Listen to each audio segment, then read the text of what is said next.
And we're live again. Ladies and gentlemen, we're back with more NFT Asia. NFT Festival, and of course, this is presented by PodFest Asia.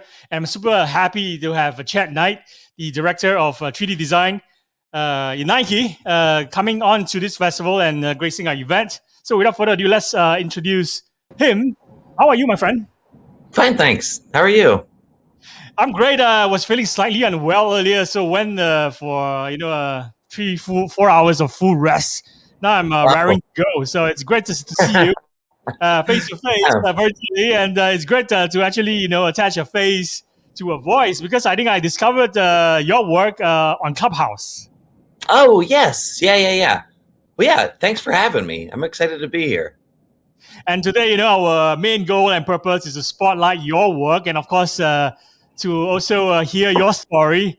And we know that you have so many fantastic NFT drops recently on various platforms. So maybe could you walk us through, in terms of your beginning? I think it would be great for our audience in Asia to hear exactly, how you get started, and of course, Mhm. your journey as well. Let's hear how you got started and how the journey has been so far for you. So, I got started, man, it's like I got started before the NFT thing with digital art. I've been doing it for about 5 years now. Actually, longer than that. I've been doing it for about 8 years. And I was inspired by people who was doing it daily. It was something that I committed to doing earlier on so that I could continue to learn how to do new techniques and new software as it came out. And then it really just kind of evolved from that into more of more of an expression, more of an art output. Um, and then so there's this whole community of us that have been doing art and just sharing it through Instagram. Instagram artists, like it's what we do, and we do it for fun. And once this marketplace came along, we could actually sell art in a meaningful way that people could own. It was a really big deal for us, but it also felt like almost kind of late to the game, if you know what I mean. Like we've had the ability to own everything else in the world, you know what I mean, until now. But so my experience was that when I first heard about it, it was probably last winter, just about crypto art and this opportunity. And a lady by the name of Lady Fee, Lady Phoenix is what she used to go by. She's a bit of an enigma in the NFT world. So she told me about it, and I looked into it and was super busy with work at the time. Didn't really realize the opportunity. And then my partner Samantha, who helps me on the business end, she then got in touch with Nifty Gateway, and that's when it all started for us. We had our first launch in February, and was really, really, I think, like, just had no idea what we were getting into. We had expectations, but obviously tried to keep them in check. But it went so well. And then the next one was 2 months later. We had another one with Nifty Gateway as well, and that one went amazingly well. And since then, we've followed up with we did one on Foundation just to kind of feel it out, and have done some with FM Gallery in China, and are in conversations with and exploring some other platforms like Super Rare and what are the I can't remember something else that we're just talking to right now, but there's a lot of stuff opening up, a lot of different platforms, and looking at like open worlds and stuff like that too. I think there's a lot of interesting and exciting stuff coming up. So yeah, definitely, going down this NFT rabbit hole, right? And experiencing different marketplaces and platforms around the world as well. I think FM Gallery is a new marketplace that I've also, only come to discover on Clubhouse. I think Yeah, we were in the same room when FM Gallery spotlighted you, and I asked you a question about the metaverse. So I'm maybe for the benefit of our audience in Asia, I'm going to ask you the same question, but this time it's archived and recorded for a podcast replay. So the question about the metaverse is goes like this, right? How do you define the metaverse? Give Mhm. us your breakdown on a term and what it means. Because I've been thinking a lot about it, and in my honest opinion, no one owns the term, and we are Yeah. all still working on the language to describe what it is. Yes. And I love this topic. I love I love the idea of the fact that words have meaning, and we need to start using the same words to mean the same thing if we're gonna make a lot of progress in this space. So metaverse to me, I mean, again, if you break it down, meta means one of itself, so it's like another another universe similar to this one. And the way I look at it is everything in this world you can measure. It can be broken down into a measurement. There's Planck length, which is the smallest unit of time. There's, there's material properties for this water. There's glass property. There's physics. There's everything can be measured, and it can be then measured an electrical signal, and then that can be converted to a digital signal, and then that can be converted into an experience. And I think we can virtualize anything. So that's what I think the metaverse is. It's going to be, an experience or it's going to be I guess the main part to it is the volume, the area that you exist in, which is the virtual world. So you have a virtual world, but then also I think everything in there will be virtualized over time. You'll be able to virtualize. Obviously, we can do sight and hearing now because they're both just wavelength detection. But when it comes to like taste and smell, that's actually detecting particles. So, but again, like I think that that's something when you talk like Neuralink and things like that, these are all just simulations of senses, and that's all you're doing is you're replacing your senses with a new input.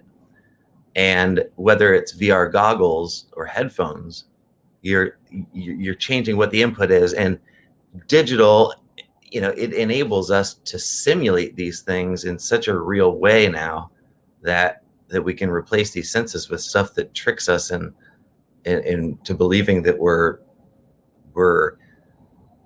in places that we can't think of. So and another thing that's really interesting to think of is if you compare like a computer to a human brain, you realize that what we're doing in 3D software is we're really hijacking the imagination of a computer. It's third eye, its visualization capability. So we're basically like taking over the mind of a computer and using its imagination to create new worlds. Because we can't do it picture perfect in our own heads. I think So this is that's a fantastic definition for sure. good. Thanks. I mean, it's a metaverse. You have cryptocurrency, and now you have crypto stuff in a metaverse. It's all the same stuff. We call some of it crypto. We call some of it artificial, the intelligence portion. Some of it we call virtual. You know what I mean? But it's all part of that same thing that's going to create a metaverse. This is brilliant. And you mentioned about the third eye. I remember, it was sometime in the 90s when I discovered Third Eye from a record by my, favorite psychedelic industrial strength rock and roll band Tool. I think that a Oh song yeah, title of Third Eye on the Onimal album, if I'm not wrong. Yeah. So Alex Gray is an artist that I really admire because ever since then, I think he has done fantastic art for Lateralis and yeah. 10,000 Days. So suddenly when you define metaverse and you were talking about the third eye, I'm just putting everything together. It seems to be everything in synchronicity right now. Yeah. I love Alex Gray. I've been a big fan of his since I probably didn't discover him until like late 2000s. But yeah, Tool's a brilliant band too. But it's all this stuff is so intertwined. The philosophical part of it, the psychological part of it, the technological part of it, like it's all the same thing. And it's all comes down to just kind of perception and what our experiences are. 100%. And, we're going to move on and ask you more about the metaverse maybe later on. Let's talk about NFT, right? Because, this is not your first time dropping NFTs. And where exactly can we buy your NFTs right now? And what sets you apart from the other NFT projects in the metaverse? That's a good question.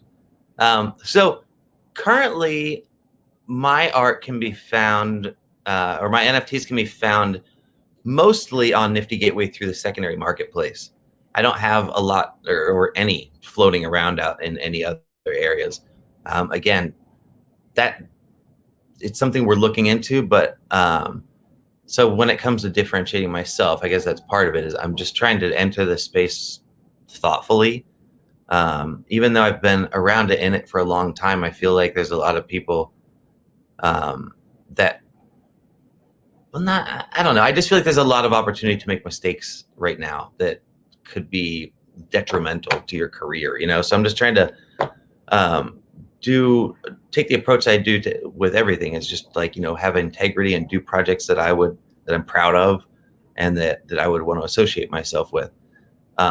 In terms of how my art differentiates myself, I would say it's probably a little more heady than most, a little it's definitely more serious, I would say, than most NFT artists, most 3D artists.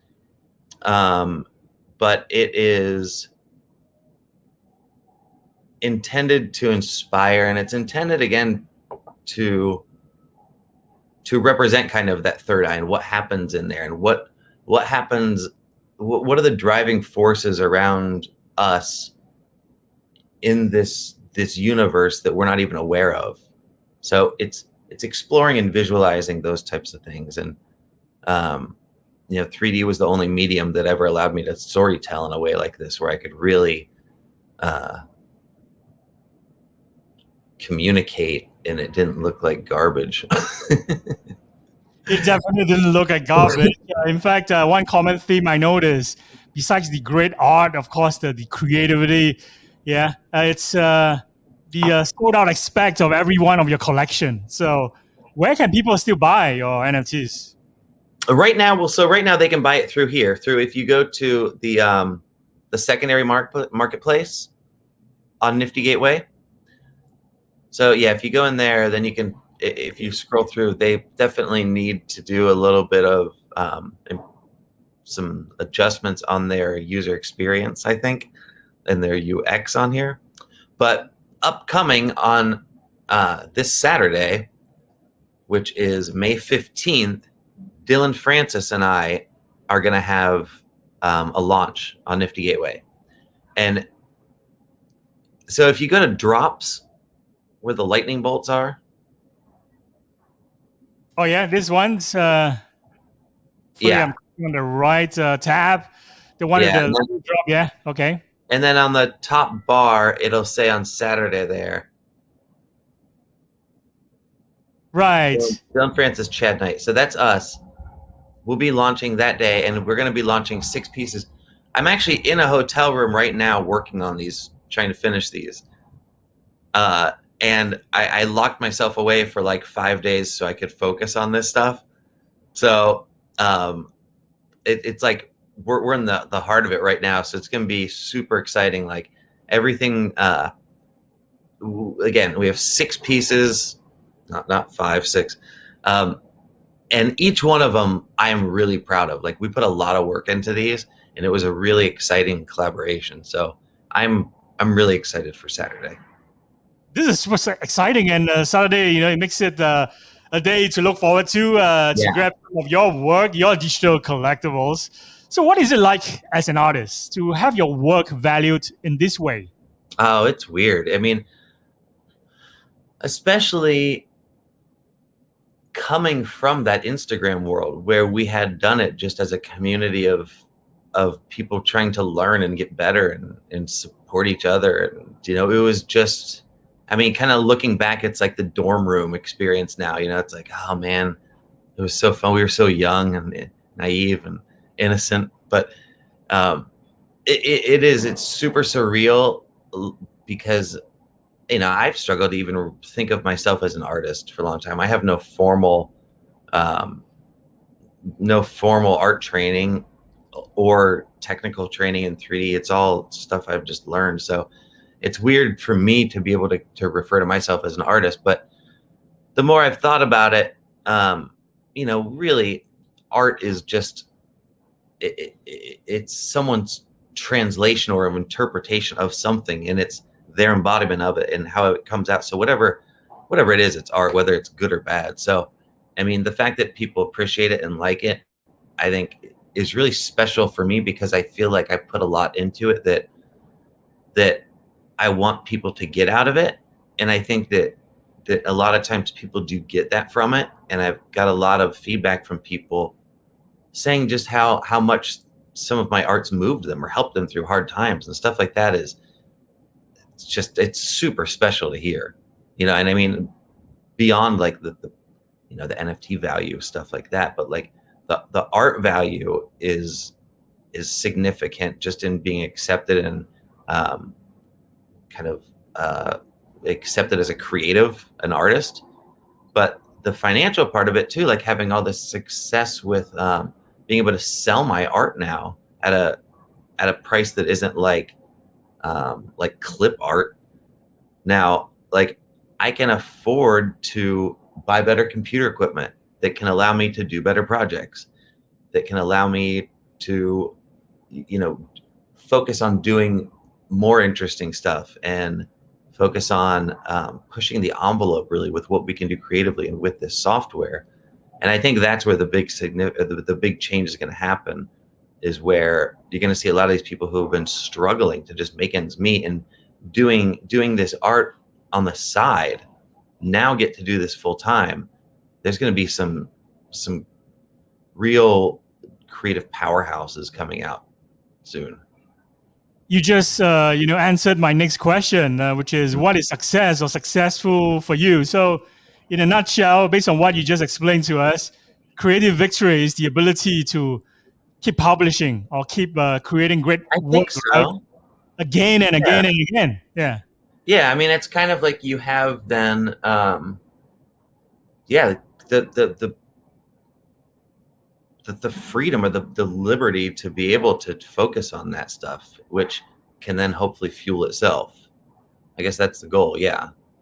But I mean, everybody defines success differently. Some people, it's success could be to just sell a painting, one day, or some people it could be to make $5 million, like, or it could be just to be able to make ends meet so they can do art. You know what I mean? Like, so some people it's the process, some people it's the gain, the end result. This is brilliant. And what got you into art? Let's talk about your background. Any family members were artists? My aunt was. Um, so I grew up very creative and just kind of different. I was like, at 3 years old, I climbed out of my car seat onto the roof of the car at an intersection, and there were cars honking at my mom before she took off, before she, and she finally realized that I was on top of the roof. But like, I was always craving adrenaline or craving to feel different or craving to escape, I think, how I felt. And art for me was kind of an escape mechanism. Like, you can kind of get lost in it and just doodle and whatever. But I, I could never really, I never thought I was good enough to really pursue it. I always loved art. I appreciated it. And I've always been a huge fan of designers too, like product designers. But fine art was something that I always just really, really appreciated, but I never felt like I got it. You know what I mean? Like, I never felt like I understood it well enough to try to make it.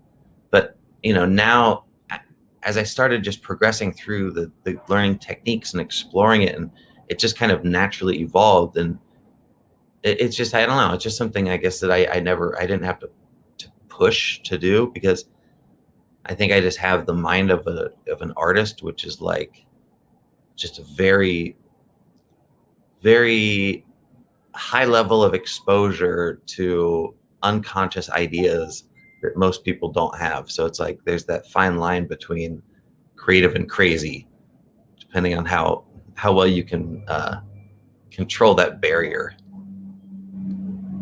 Have you been noticing a growing trend in NFT art, especially over the last few weeks, right? Of people that are making NFTs based on copyrighted characters. Yeah. And do you think that the priority of a copyrighted character is still safe? I don't know. I mean, I'm obviously not a lawyer, but the legality part of it, I don't know. To me, it's more about kind of the integrity part of it. It's like, why? I mean, to each their own, you know what I mean? But it's like, if you're not gonna do something clever to it and add your own element of it, I mean, that's still even kind of. I mean, Beeple is someone who does it well. Like, he does it. He takes, he doesn't just do Buzz Lightyear.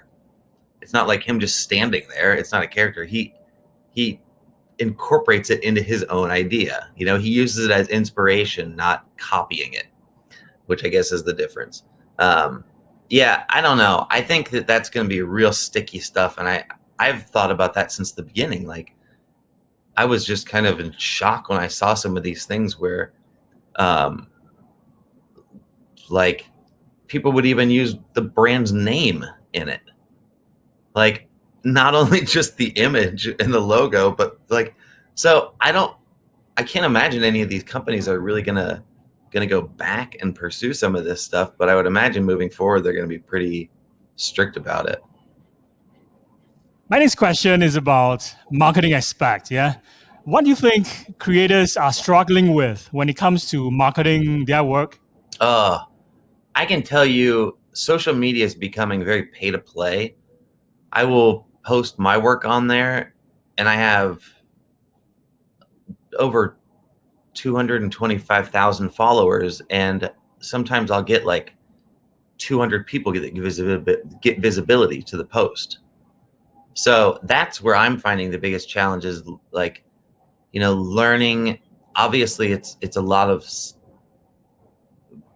stuff that we have to do, self-management of like social media and stuff like that. And again, that's why this was always just a hobby for me, is because I never really had the time or I guess just financial aspirations to really put so much effort into doing all this to make it a real career.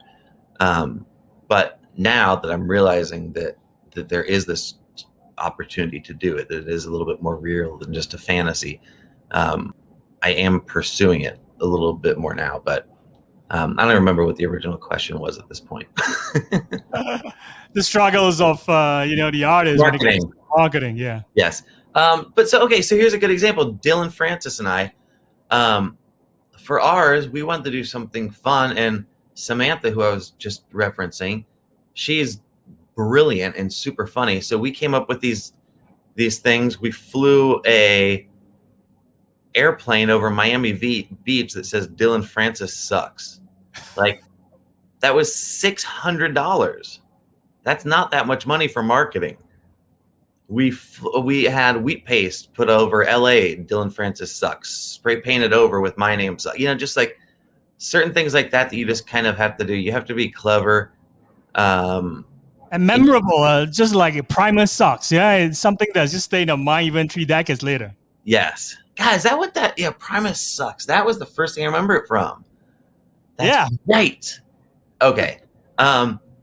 Yeah, but you got to be clever. You got to figure out a way to stand out. And that's, I mean, when you were talking about advice to other artists, it's all about differentiating yourself and creating a brand, though, that people can recognize and identify with.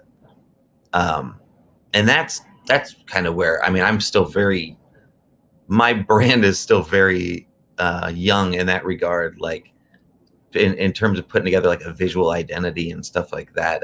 There's a lot that goes into that stuff. I agree wholeheartedly when it comes to like social media algorithms, right? Throttling, your reach. And it's so hard to get your message delivered across these days. Do you agree that an artist's role now has evolved into someone who has to be also a great communicator, great at storytelling, building community, despite all this algorithmic social media throttling? and being able to even do great body copy in a very pithy way within the characters numbers limit on Twitter, for example. Oh It's no yeah. longer allowing just art speak for itself or spending 100% all the time on creation. That's no longer enough. Yeah, it's about Oh yeah. building a following in order to succeed. Well, yeah, you have to also be a business person, and if you can't, then you're going to be an artist that has a job too. You know what I mean? Like that's what it boils down to, because it's really like you have to start a business, and that's what I'm finding more and more, that there's a lot of work that has to go behind the scenes. So, um,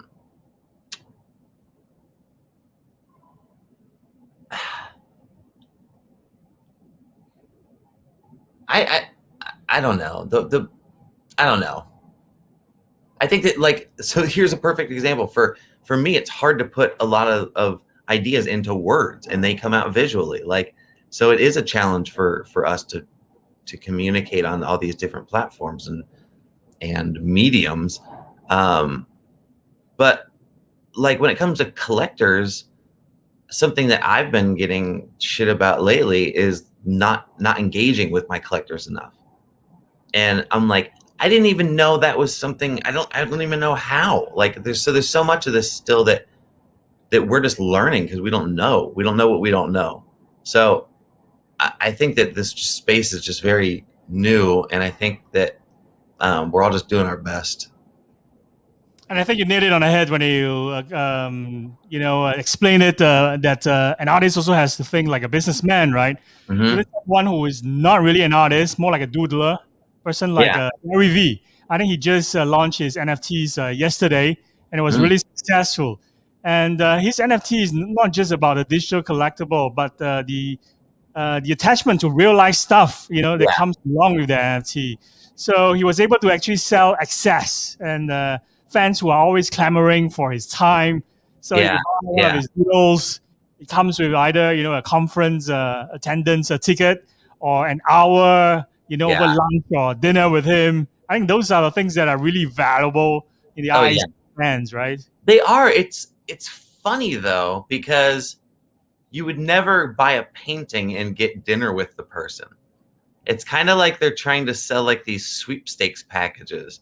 So I get it, because you want it to be a success, but then again, it's also that there's this whole opportunity now to innovate how you sell things. So while at some point it seems a little weird to me, it's also like, well, no, it's just cool. It's like a new way of, it's a new asset class, and you can sell it differently because it can do different things too, is the part that I'm really like fascinated about and want to learn more about, is the fact that we can sell things now that can have functionality in them and capabilities that can change or spawn new things. Like, I think that's where there's a lot of opportunity for this to become like its own medium.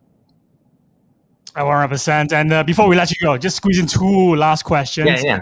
Noah Silver, MVP from Microsoft, is coming up next. So I just want to quickly ask you, how do you price your NFTs? Do you always sell at fixed ETH price and then let the secondary market determines, how much residual income comes from the resale later on, like a set it and forget it kind of strategy, or something else? So how we've done it traditionally, it's been something worked out in tandem with Nifty Gateway, because they help kind of curate the launch. So, but secondary market is all dictated by the people. And I think if I were to do something that was independent, I think I would prefer to just sell it lower and just let the people say what it's worth. Because ideally that's what it's worth, whatever someone's willing to buy it for. So, and I also don't like the misconception I think that a lot of people have, that just because it's an NFT means it has to be a super expensive thing. So I think it would be cool to do things on different tiers every once in a while. Also, something that like, look, a lot of people can own this one, or hey, try to go find this one for super cheap. That's why I think there's a lot of fun to be had. So last question, with the fluctuation of Ethereum prices, right? Could be 3,005 today, next week could Where be are we at now? 5,000. Yeah, I think the last time I checked, I haven't checked today, but I think yesterday was 3,009. It looks like it will be 5,000 next week. So do you actually, manage your prices in terms of the fluctuation? How significant in terms of these ups and downs, affect how you manage or even readjust your pricing, after you have done a launch? I think that the only thing I would really probably take into consideration is gas prices, because you don't want the buyer or collector to have to take on that much. So if those are super high, then I would obviously try to offset that maybe. I think that's a great strategy. And Yeah. before we let you go, we're going to move on to rapid fire questions momentarily. So here are the rules. You must give short MP3 response, 1 sentence or 2 maximum. Are you ready? Yes, I'll do my best. Let's go. What are your proudest life moments? Oh man.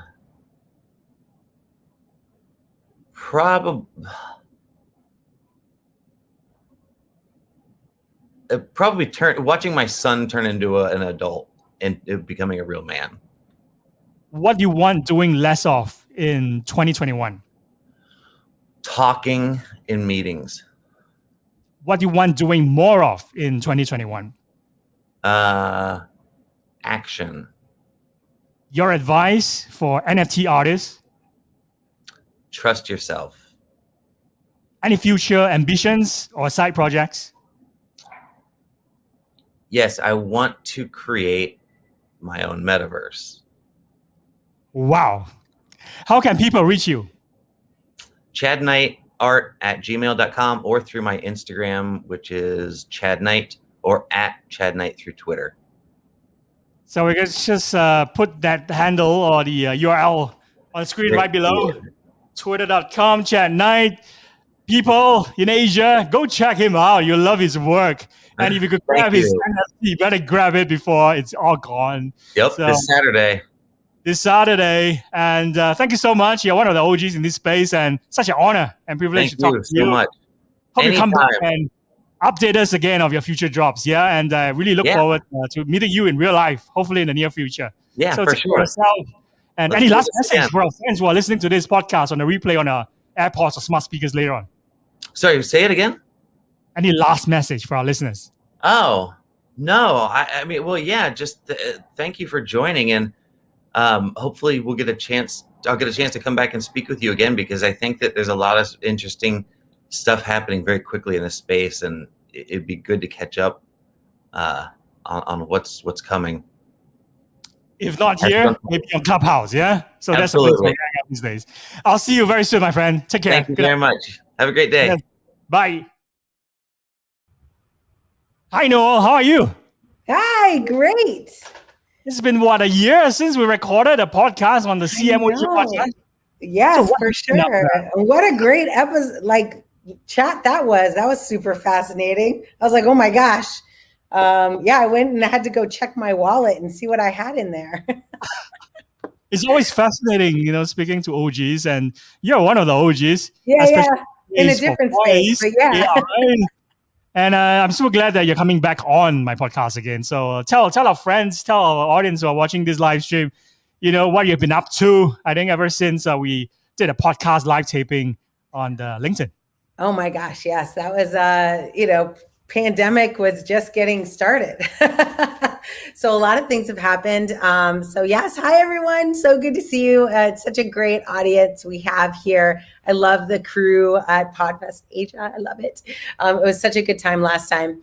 I am, kind of a old school technologist. I grew up in big tech companies like IBM and Red Hat. I then went over and my AI journey really started at Amazon. I was an early member of the Alexa skills team, built a ton of skills, over 100 skills for Amazon Alexa, have over 1 million unique users of that, of those skills. And did that before we had any cool APIs or tools to do it. So now I kind of have these what do they call urban legends of how hard it used to be to do some of these things. But now we've got some great tooling. And then most recently, I've been part of kind of community development around, ubiquitous computing, like the ability to, voice is a big part of it, but it's not the only part. I'm always looking at accessibility and responsibility in using technology. And NFTs have been I got my first NFT collection, I guess, about maybe a year ago, maybe a year and a half ago, through Voicefluencers, which is a kind of a program. And they gave us all, trading cards of ourselves as NFTs.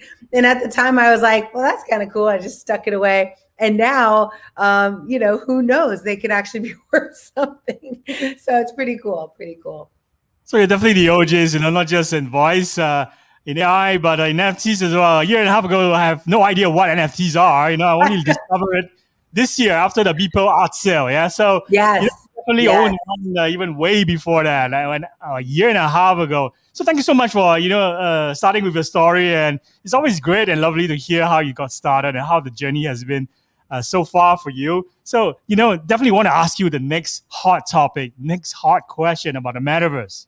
I think it's something that I'm really familiar with. So tell us about your definition of the metaverse, because in my opinion, no one has actually defined it or break down a term, perfectly yet. It's something that's still work in progress, and no one owns the term. We're all still working on language to describe what it is. What is your definition of the metaverse?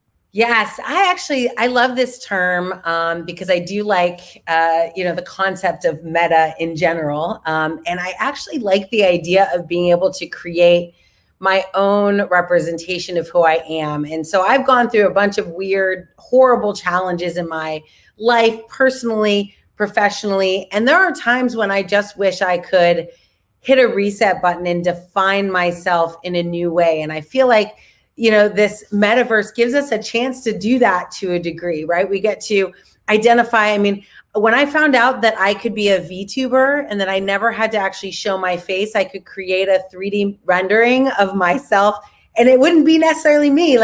You should see the model I built. I built this 3D model, purple, huge hair, and leather, which I don't ever wear. But it allows me to, again, create a representation of who I want to be and how I want to be seen in the world. And I like that flavor of it. I'm an influencer. I will always be a community builder. But there's some times where I don't necessarily want my kids or, my family to be front and center stage in front of the entire world. I'd rather it just be what I want to share. And so I feel like the metaverse is part, my definition kind of tends to be in that community building aspect, but I that's what I like about it.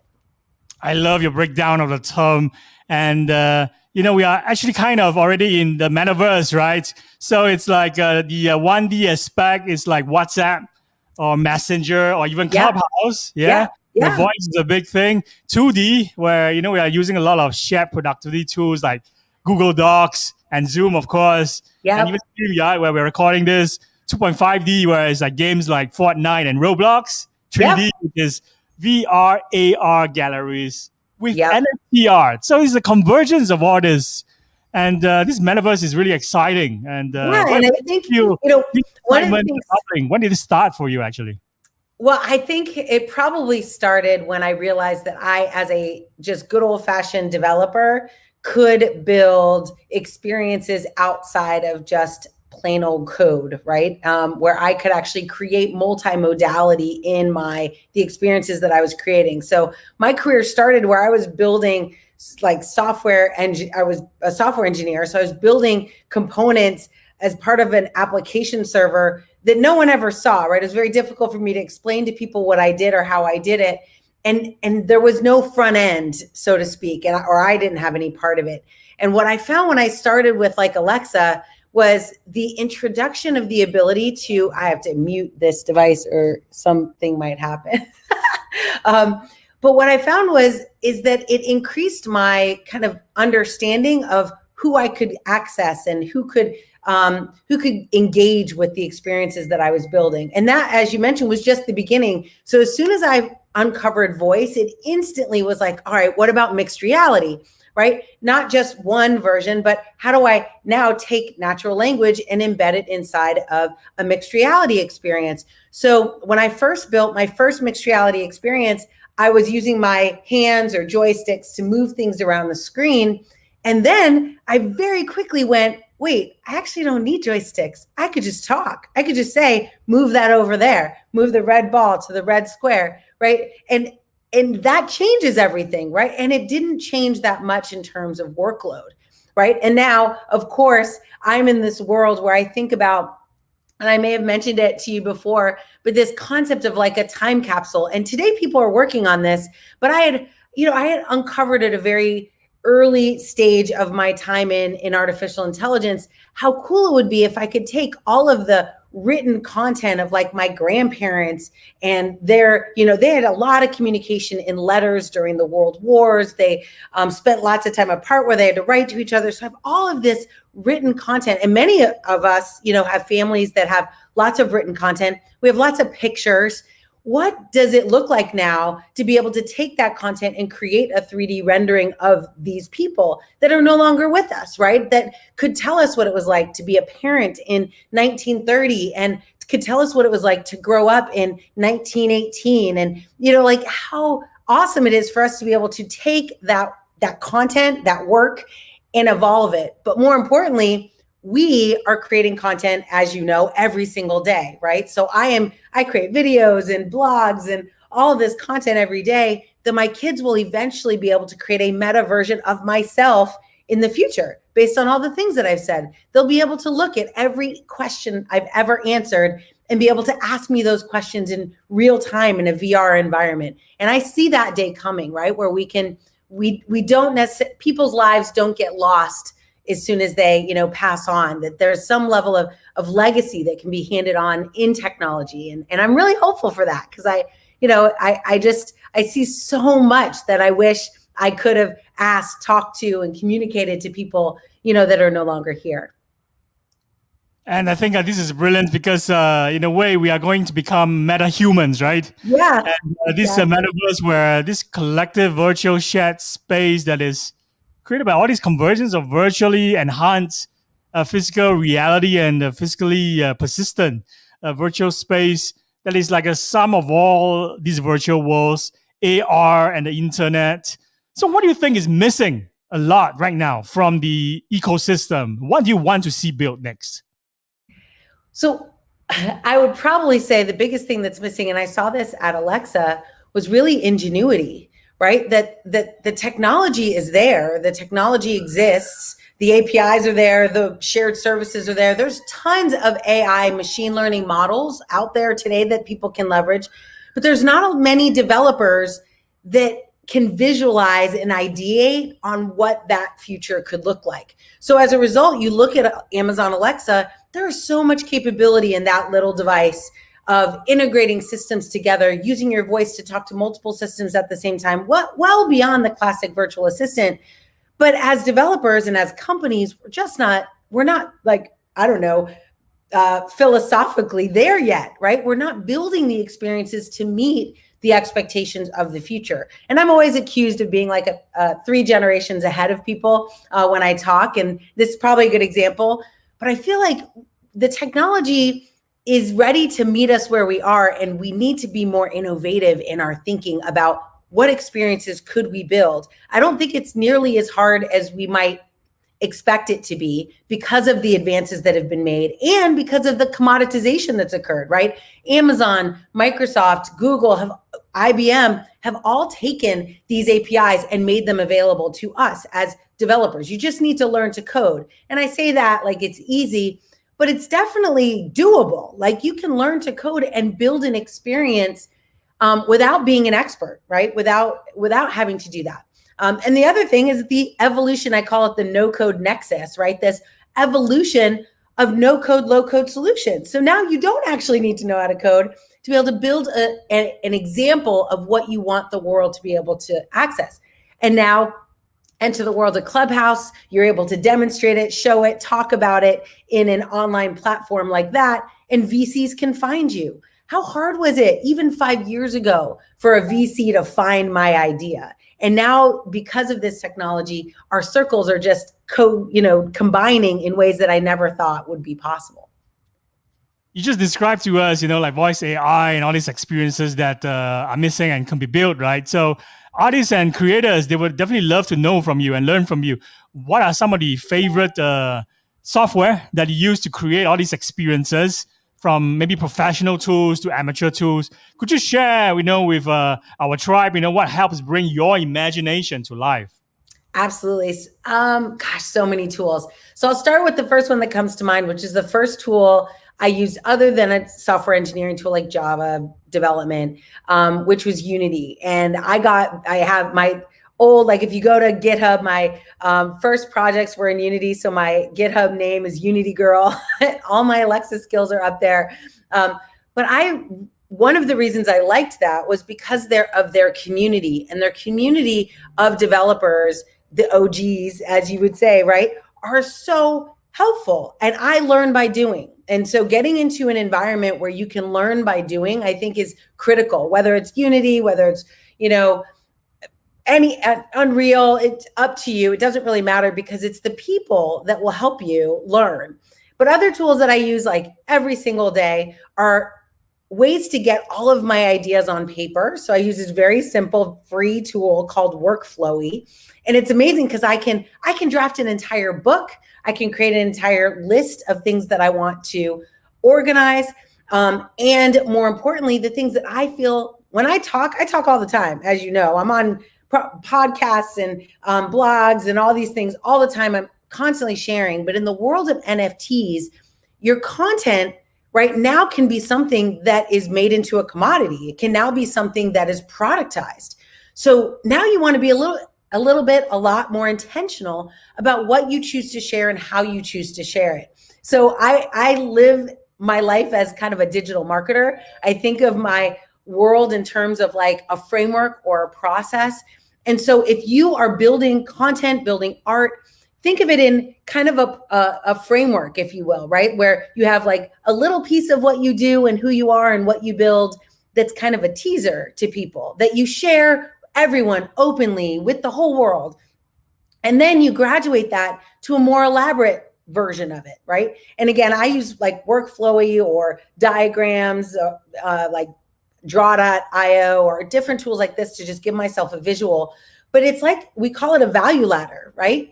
Now, what's in your brain and what is at your fingertips is, in terms of art, is your value ladder for people around you. Before, we used to just like, throw it around like confetti, which I encourage you to do if you want to.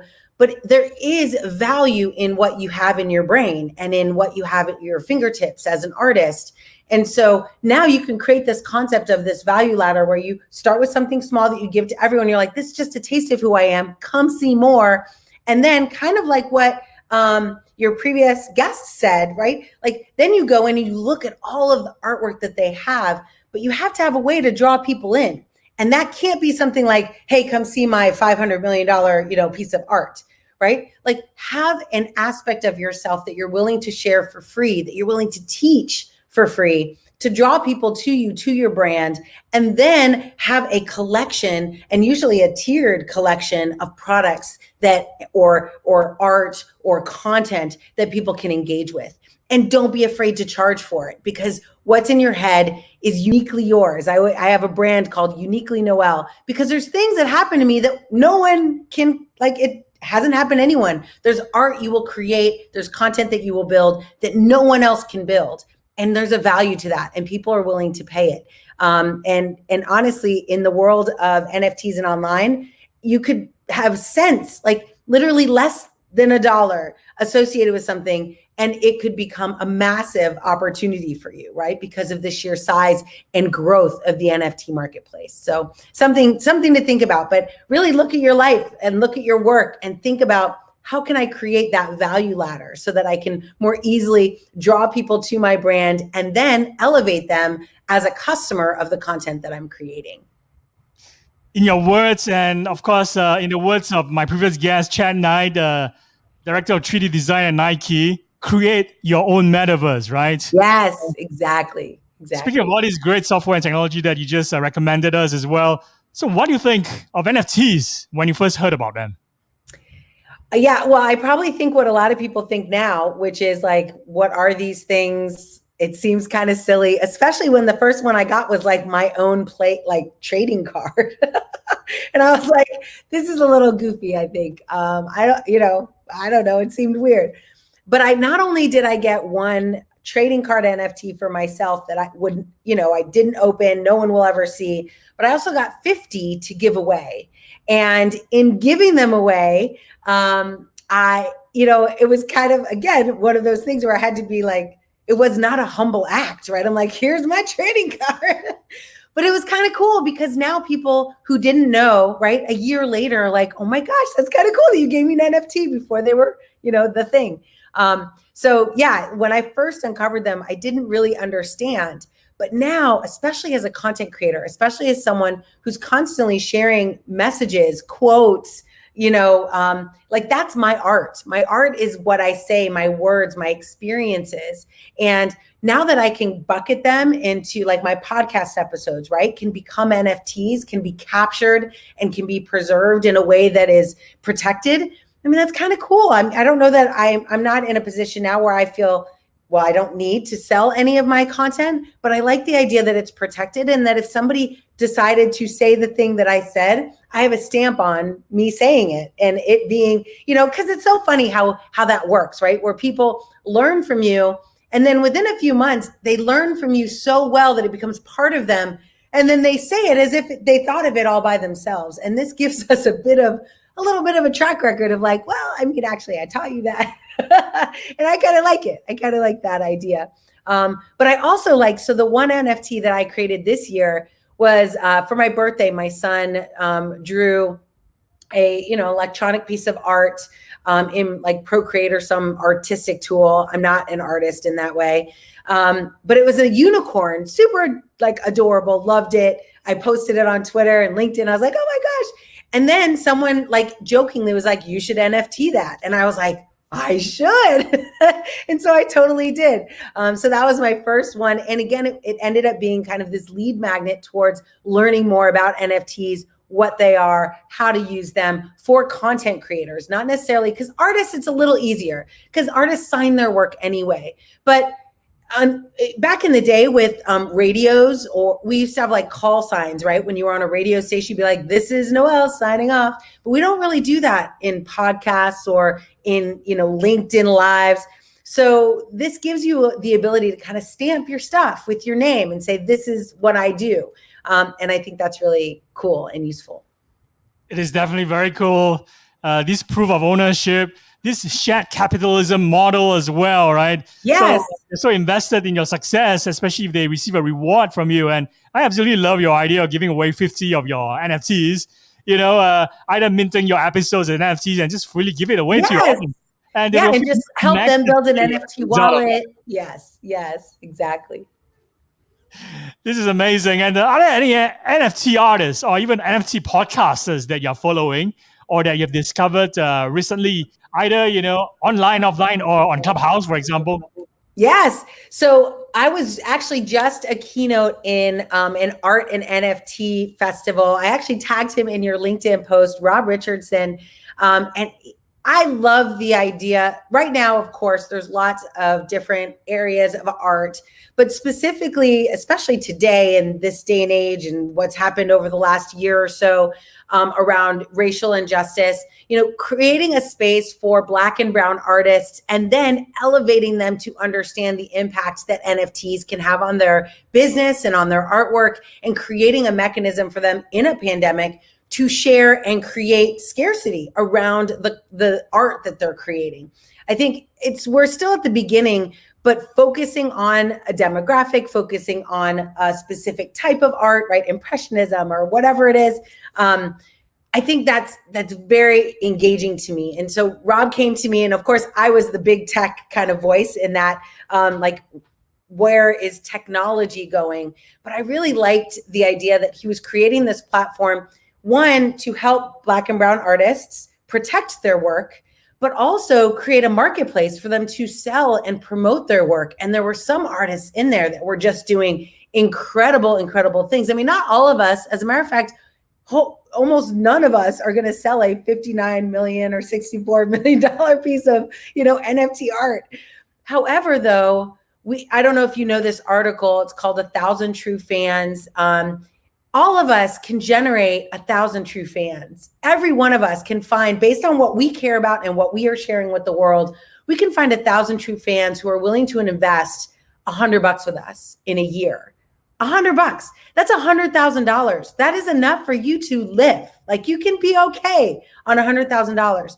And so NFTs give us the mechanism to make that possible for artists, right? To say, all you have to, you can invest in my art. And honestly, you get 1,000 people, either 100 people to do 1,000, right? Any variation of that. But there's a mechanism now for you to create a tangible, real business as an artist. And not just an artist, as a content creator, as an evangelist, like you name it, as a minister, right? Like, all of these things become mechanisms for creating, like you had just mentioned, right? Creating this metaverse for yourself so that you can survive without the need for other capitalistic type of opportunities. And I love that. I love people. It is literally the vision of, you do what you love and you can get paid. And this is part of that evolution. And lots of us, or many people, say, like, you can't do that. You can't do what you love and get paid and make enough money to live on, right? Starving artist is a known term that we say, but I feel like this is part of an evolution that's really changing that forever. To your point about creating your first 1,000 mega fans, right? What do you think, because you're a digital marketer, a brilliant digital marketer, so you're definitely the best person to answer the next question. What do you think creators are struggling with when it comes to marketing their work? Honestly, it's super simple, and it's the same thing developers struggle with, engineers struggle with, but it all comes down to confidence. Right? The confidence to hit the publish button. Even if we do it every day and we're still like, we still have that little bit of anxiety about there's always a pause before you hit publish. Exactly. But confidence is a critical part of it. And I think a lot of people are afraid to share their personal brand, right? What made their art. Some of my favorite, artists and really art managers. There's someone on Instagram, Benjamin Greenfield, and I see through his eyes the artists he gets to work with, where he gets to go. I know nothing about that world, but it is fascinating to me. And I think artists and managers and producers underestimate that view of the world that many of us are hungry to see. Like, I love music, but I'm not a musician. I love art, but I'm not really an artist in the traditional sense. So I want to see the world through their eyes. And I'm actually, the more I do, the more invested I am in those artists, right? The more I want to, the next thing, this is what 1,000 True Fans really is built on, is that those fans, that they buy everything you make. It doesn't even matter because they like you, right? It's kind of like when you get an author that you love and you read every book. Some aren't as good as others, but you read them all because you love the author, or you love, right, the podcast. You listen to it all. You binge on all of the things that are that artist or that content creator. And so I think that's the biggest struggle, is that people don't realize that their story is actually valuable and that there's millions of people who would actually watch it. And the good news is, you don't need 1 million. You only need 1,000, right? So the other thing I'll just mention quickly is that I think we've somewhat forgotten that to get to awesome, you have to be awful first. Like, it starts at a very young age. At, a year old, when we start walking, we don't instantly start walking. We're really bad at it at first, and then we get better. Some of us don't get super good at it, like myself, but you get better, and then you get functional. But most of us are really not interested in the awful stage. And we don't realize it's a critical stage to getting to awesome. Like, you can't get there without it. And so I always say, when you're starting a podcast, or when you're creating content, or even when you're becoming an artist, right? It doesn't actually matter what those first 100 pieces are. because no one's looking at you yet. Use it to just get that muscle memory, create some confidence, realize that it doesn't matter what you do because you will come into your own, you'll discover your own voice, you'll find your own pen or brush, and it will evolve, but it won't ever evolve if you don't start, and it'll never get there if you don't keep going. And so I think that's another big challenge that content creators run into. I agree with that wholeheartedly. I get DMs almost every day from creators who think that they're not good enough to come on a festival like this. Yes, and I'm like, it's so bad. I can't get my head around that, because I think sometimes the lack of execution, right, comes from a place of fearing failures and a lack of confidence. So, yes. And you nailed it in my head. And due to a lack of time, I'm going to squeeze in just two last questions before we let you go. Any DAO focus on marginalized artists? DAO, as in, for the benefit of our listeners, who aren't aware of this term, which is actually a topic that's really hot in Clubhouse right now. DAO stands for Decentralized Autonomous Organizations. So are there any DAO that are focused on marginalized artists, such as females of color, third world countries, or even trans artists that recently caught your attention? Yeah, so here's where I do a call to arms, because there are organizations, but they're very small, or they're just one person. And I actually do believe, I often quote Mother Teresa, who said, if you can't feed 100, just feed one. That these communities of 1 or 5 or 10 are important, but it's really useful if we actually all come together. That's why I love that you started a Discord server, right? Where these kinds of environments, Discord is nice because it's super cash and you just roll in and you can see people who are thinking and talking like you and organize. But the world is so big, and a lot of us also kind of have this, I don't know what the word is, but we want to do it ourselves. We want to be the one that launches the mission, right? That is the face of the movement. And one thing I have learned, at least in my 20 years in tech, and is that it's okay. Yes, of course, launch your own thing, sure.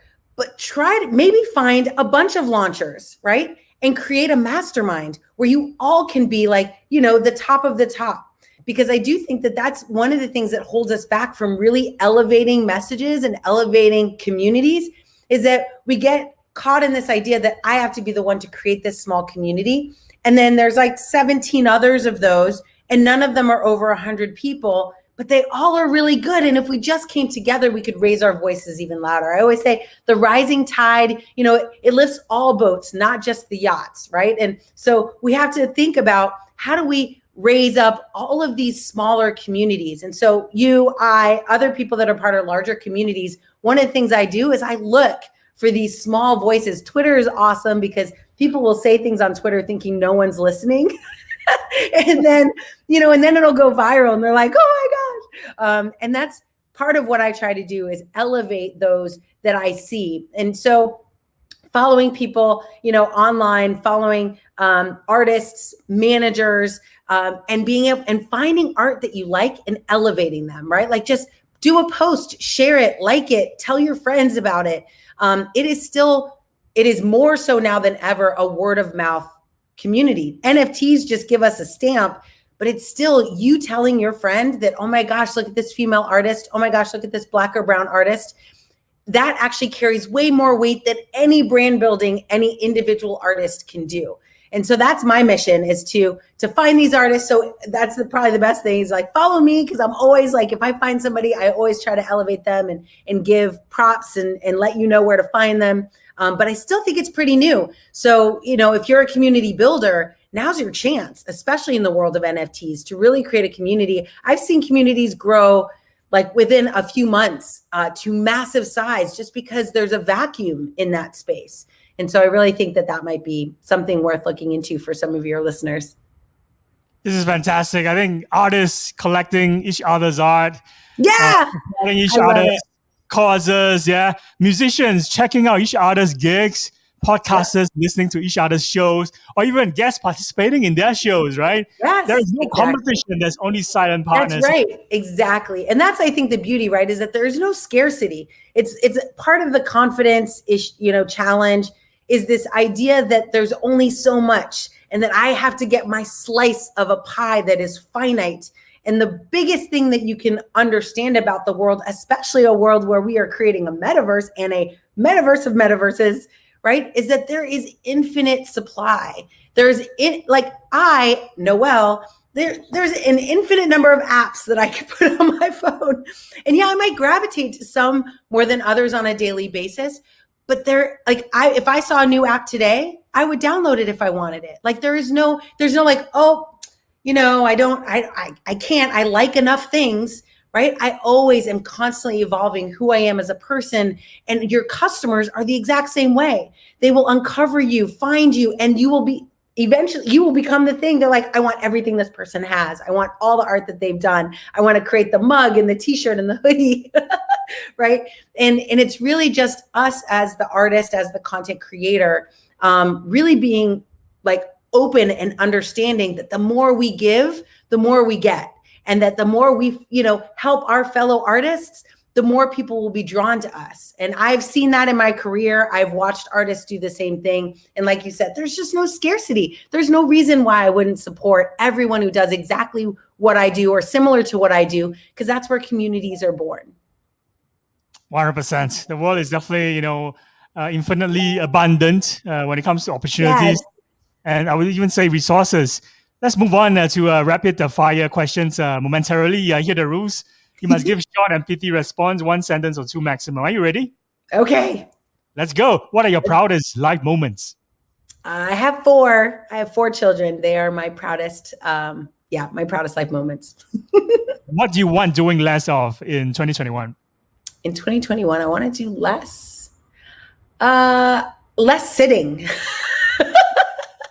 What do you want doing more of in 2021? Being with people. I'd love to be with people more this year. Your advice for NFT artists?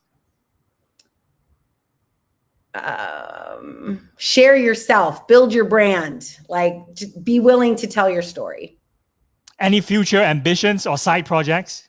Ooh, yes. I am working on a new series called Deepfake for the Rest of Us. So it's all about synthetic AI and how it's affecting the world and how you might even use it to your benefit and for good. How can people reach you?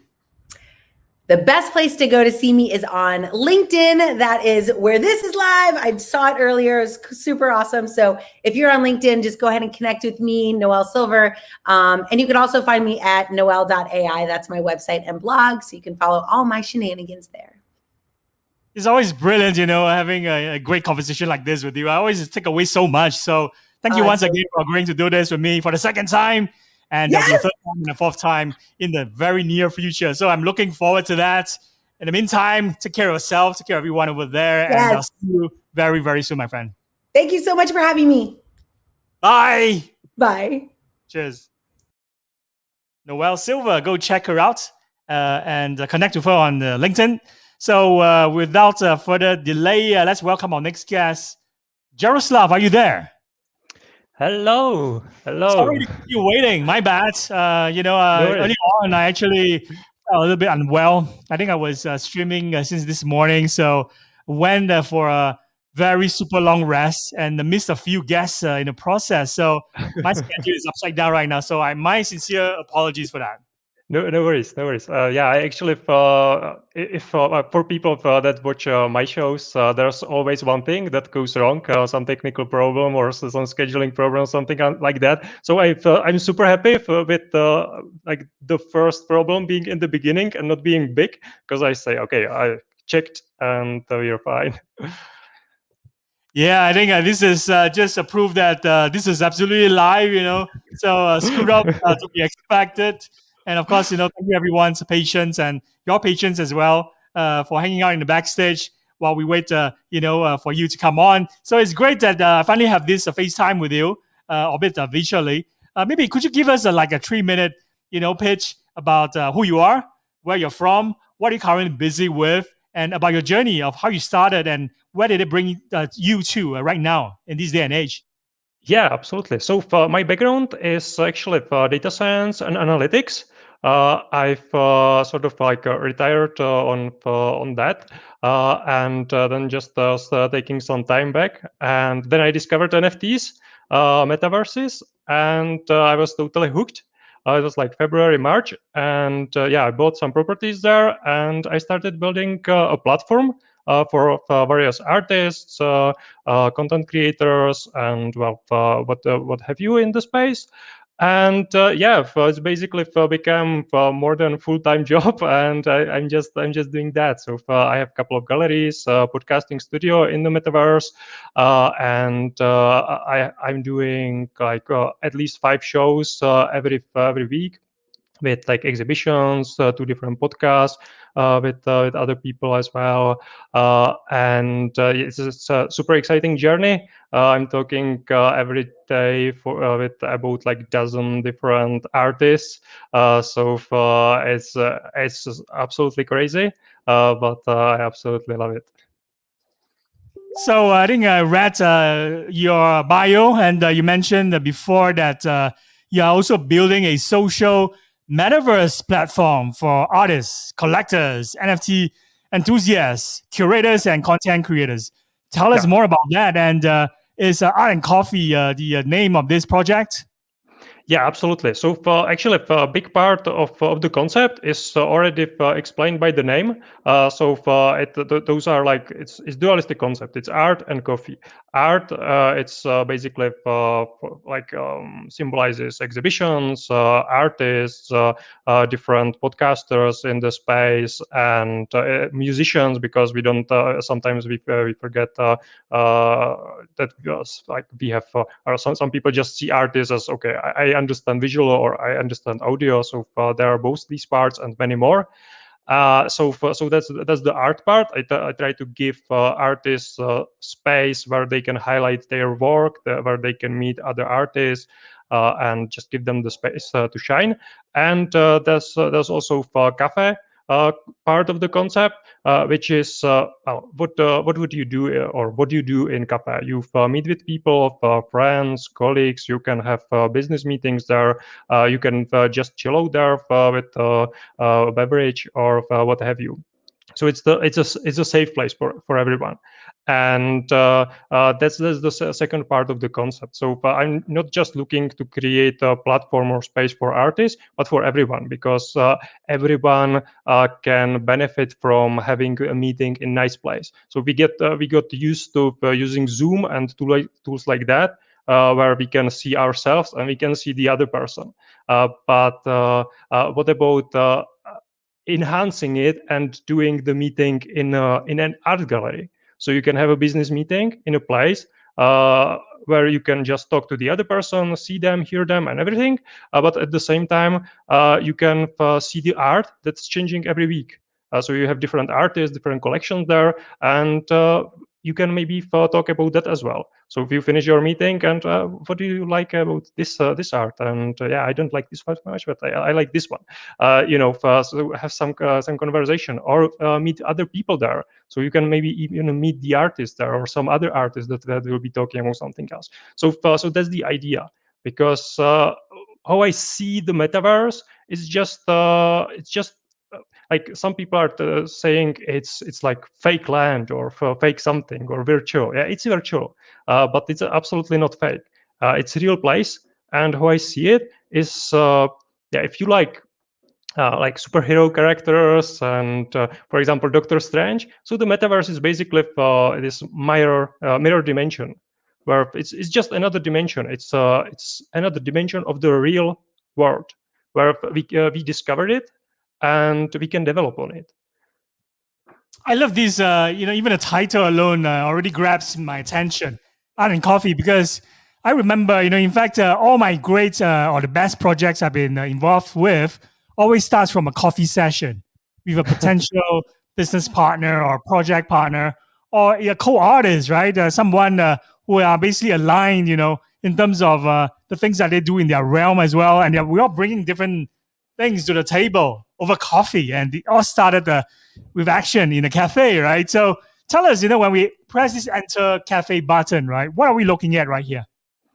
Yeah, so what is probably going to come up, hopefully everything works fine, is the very simple, simplified metaverse, it's actually just a part of the metaverse, because where I'm running these galleries is Somnium Space, and it's a huge world with like 5,000 different parcels where you can build your buildings and experiences on. So it's like really big. You can imagine it like, I don't know, World of Warcraft or something like that, but much more advanced, I would say. But if you can, but for that you need like VR headset, or at least like a very powerful PC to be able to handle all the load. But you can also use this simplified web tool where it doesn't seem to be working for some reason. Hopefully it will come up.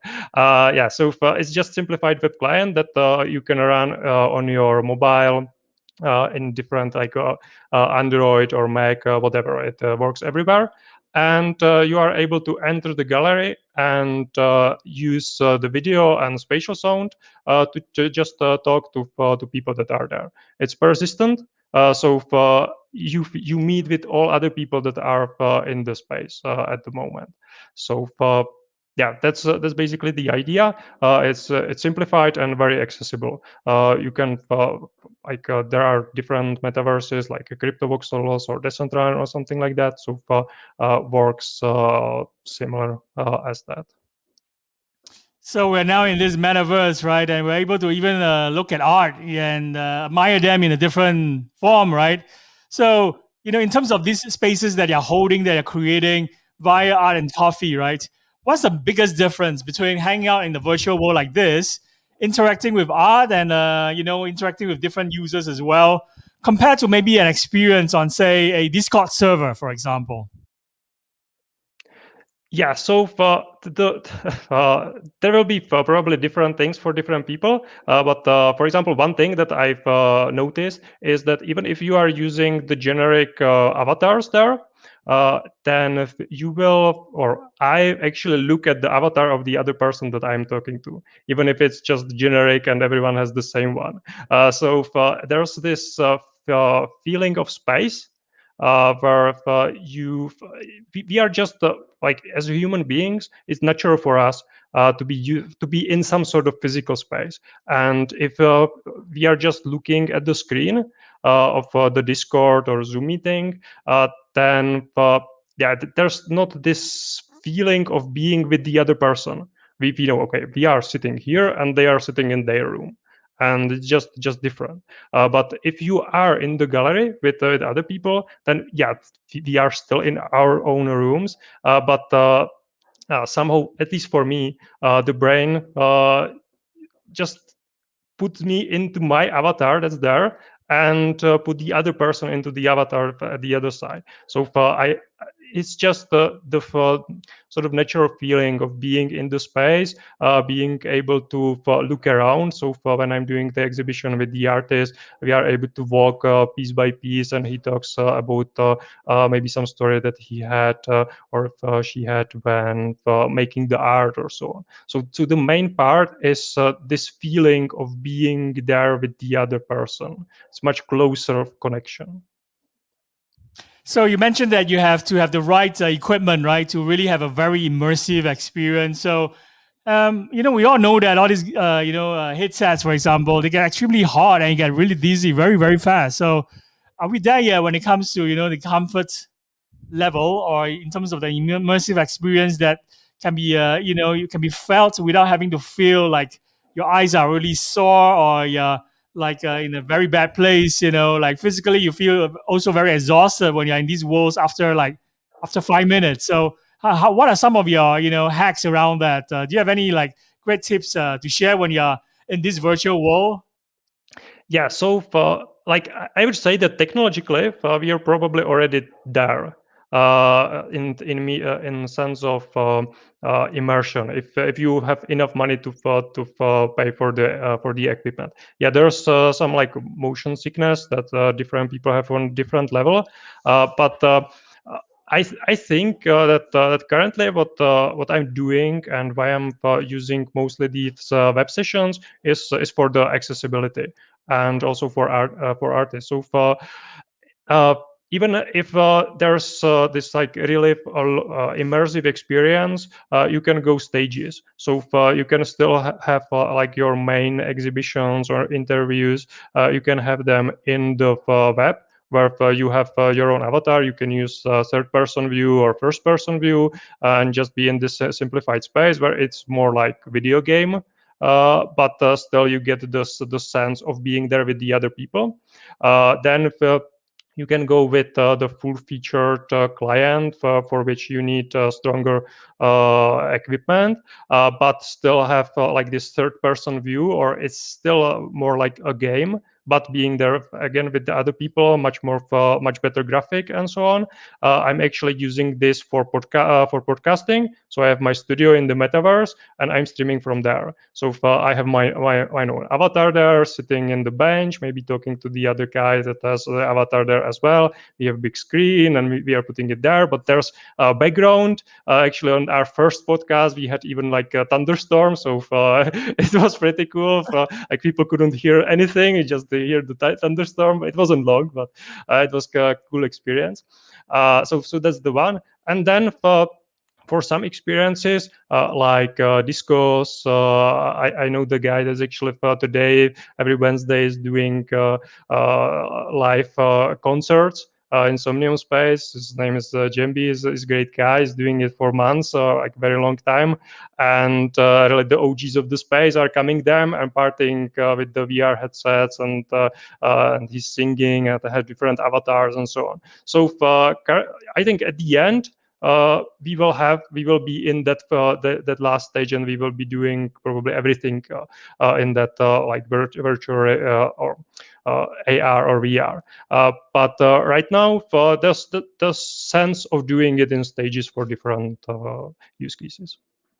I love these immersive forms of virtual hangouts, and even doing live podcasting in the virtual world, right? It's something that I haven't experimented on yet. I'll definitely be trying this, after this conversation with you. And I understand that you retired in the age of 35, and you were brought back to work by the NFT hype, right? So tell us more about that, and what compels you to come back after retirement. Yeah, so one good thing about being in a country like Czech Republic is that you don't have so high expenses like you would maybe have in the US and so on. Are you based in Prague, in Czech Republic? Yeah. I worked in Prague. Now I'm living a little bit in the countryside, but quite close as well. Yeah, so I just cut on the expenses, sold the flat in the Prague, moved to the countryside, and you have it. Then like the reason for the NFTs, it's actually quite kind of funny, because like in 2018 or something like that, I had this crazy idea that I would quote unquote mint a book on Bitcoin blockchain, like using these messages to just make transactions, and using the messages in the blockchain to make a book there, and then have the bitcoins that I would use to make it as sort of like a token or something like that. I didn't do that because even then it was quite expensive, the gas price. And then when the NFTs, when I learned about NFTs, it was like, okay, I missed that boat, but there's definitely something in it. And then I first started looking at just art, and didn't understand what I should buy, because there's so many things, and it's hard to say what will have the value in the future. And then I learned about the metaverses, and it was just this eye-opening thing. I'm looking at it as like this another dimension that we discovered. And okay, like we discovered as humankind like new dimensions. What are you going to do? You're going to explore it, and you can actually build on top of it, and you can invite people. Other people to do cool stuff in the things that you've built into the metaverse. Well, I don't know if you don't find this like super cool, and you don't want to do something with it. I don't know what to say. And of course, there are many factors involved when it comes to deciding or where to launch your NFT drops, for example, right? And after looking at your website, I'm definitely intrigued. and even want to experiment and try out art and coffee to do my NFT drop. Like I'm looking at minting my podcast shows, right? For all these episodes that we are recording during this festival, I'm gonna mint them into NFTs, and instead of doing it on the Ethereum chain, probably doing it on Wax and having this on the Atomic Hub, for example. So like actually doing these NFT drops in my preferred marketplace, but at the same time, I want to launch it over at Art and Coffee. So tell us, in terms of if artist wants to do NFT drops or even like interviews with the artists, who are involved, either in your Open Sky studio or over at one of your galleries that we just walked through earlier on. So how do you actually give these artists and collectors the opportunity to learn about their drop and also understand the artist's perspective better? And of course, narrative is always important, right? And also in terms of like the sharing of the fruits of the labor of this campaign, for example. Like we know that if you do a drop on OpenSea, right, they take a percentage cut of whatever successful transactions over there or sale. And do you do the same over at Art and Coffee as well? How do you how do we artists or podcasters compensate you back for actually doing a successful launch over at your platform? Yeah. So maybe just to correct one thing, I'm not actually minting anything for artists. I'm letting them do it on their marketplace when they want to do it, and then the drop is basically the event. The introduction to the community. Okay, I'm doing this drop. I did it, and usually I do first interview with the artist about their life, about their art, the process, and things like that. And at the end, we talk about the actual drop. The artwork that the artist did, and we do it live, and people can ask questions and make it as this interactive experience. So you can't actually like mint on my blockchain. I don't have any blockchain. I'm really just sort of providing the platform in sense of place and place where you can talk with the other artists and the audience. Then regarding how to become part or just use the platform. I divided into like 3 categories. So for artists, you can just DM me on my Twitter, or you can use my website artandcoffee.info, and you can leave the comment there, or just use the contact form, or send me DM, and I will talk with you. Usually I just do like first short interview, maybe like 20-30 minutes, something like this, and if it works and I like the art, I see that there's some potential, or it just fits with the galleries and so on, then we can work the exhibition. Because usually like these short podcasts, I don't need to do much preparation, so I can do more of those. With exhibitions, there's much more work and scheduling. So that's that. Then for my content creators like you, if you would like to do your podcast in the Open Sky Studio, and just let me know. I actually started communicating with a couple of people that would like to do something there, but it's taking a little bit longer than I expected. So there's still a lot of room. When I got first, just create the schedule and you would say, okay, I want to do it at 2100 GMT on Tuesday, every Tuesday. Fine, I will book you up and you can use it. I don't take any commission or anything at this moment. I just want to the space to be used ideally 24/7, because when I designed the gallery and the idea, I don't want it to be limited by the rules of physical galleries and studios. Because like in physical gallery, you have a collection and you just do the collection, and you have some events, some people come, leave, and that's it. But in the metaverse, we don't have these rules. So my goal is the galleries, the bigger ones, they have like 4 floors.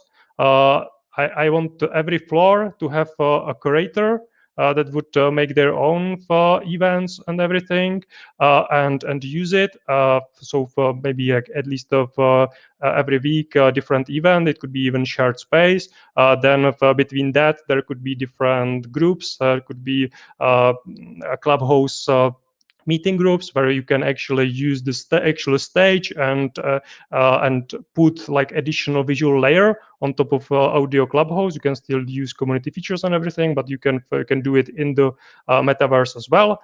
And yeah, so there are just opportunities are endless. So I currently I don't charge anything for any of these. You just need to come to me, tell me your idea, and we work it out. Because like if you would be usually for these curators, how I like rule of thumb is if you are doing it sort of like non-profit for people, for the community, then I will do it non-profit for you. If you would be charging the artist some commission, then yeah, I would probably take some cut on that. But I think most people, even on Clubhouse and so on, working just non-profit actually. So I'm doing it in the same way. How long is the lead time in order to secure? Like, for example, I want to do live podcasting and maybe do this festival, this entire festival with 50 digital artists, right? I want to do it over at your metaverse. And I want to maybe book your first floor of your virtual world. So how much lead time do I need to inform you in advance in order to secure a slot, maybe for 48 hours, and actually conduct like 40 to 50 interviews? Yeah, I have some space there, so yeah, we could work it out in probably a couple of hours, depending if you would like to put some like exhibition there, some art, make some changes, then it would take a little bit of time to set it up. But if you just want to use the space in general way, or like the Open Sky Studio is it's the easiest to use this way. Then yeah, you can just agree on it in like a couple of hours, sort out the details. Maybe for the like for the Open Sky Studio, the cool thing there is to use the full-featured client. So you get for the whole area. So that probably like more time would take to actually download the client and set it up in Word than like agreeing it with me. It's fantastic what you're doing for the community, for our tribe. I think this benefits so many artists and collectors, benefits content creators like me, and even for curators as well who want to display their art virtually in your gallery in a virtual world. So this is amazing, and I'll definitely be the first to sign up. So hopefully we'll do this festival next month in June, entirely over on your platform on Art and Coffee. Yeah. Awesome. Awesome. It's a Date, deal. so we agree and shake on that. And any last message or last words for our listeners before we reluctantly send you away? Anything for our audience who are listening in on your AirPods or smart speakers for during the podcast replay? Yeah. So I noticed that the like initial hype in NFT space is a little bit falling down with the artists joining in the time when I joined, like this February, March, and a lot of artists, especially the ones starting, just get like no sales, and it's super difficult for them, and they don't understand what to do. So I think like one really important message for all of you is that like if you want to quit just because you are not selling anything after you started a project 2 months with like no idea what to actually do in beginning, because no one has any idea. Maybe a couple of OGs do, but I don't know.